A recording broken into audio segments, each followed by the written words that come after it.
بۆ vê helkefta غەمگین و دڵتەزین. vê helkeftê berî her tiştekî em serê xwe çemînin û silav û rêza بۆ گۆڕên şehîdên Êzîdxanê û Şingalê، بۆ گۆڕên bi Komal،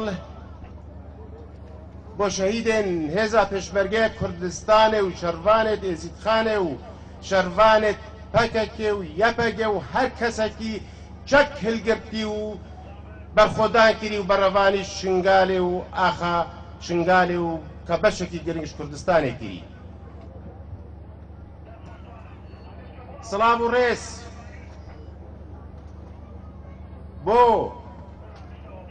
هەر هەموو ئەو هەڤال و ڕێکخرا و کەسایەتیەت هێزترێک باراندی بۆ vê kara seta mezin. بۆ هەر کەسێ destê hawkariyê dirêj kirî، بۆ xelkê Rojava ku hemû imkaniyatê xwe ve hatine pêş we komek bi xelkê me gihandî. بۆ خەلکێ زاخۆ و دهۆکێ و ئاکرێ و دەبەرە بەهدینان و هەتا بگری سلێمانیە و دەرێت مالێت خۆ و مزگەفتت خۆ و مەدرسە بۆ خەلکێ مەڤەکری.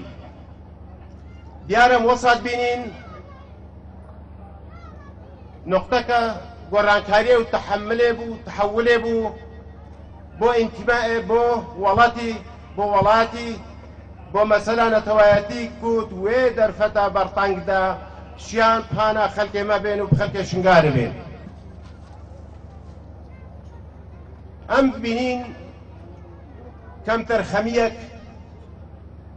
vê buwarî de hatiye kirin taybetî nasandina cînosayda Êzîdxanê، cînosayda Şingalê.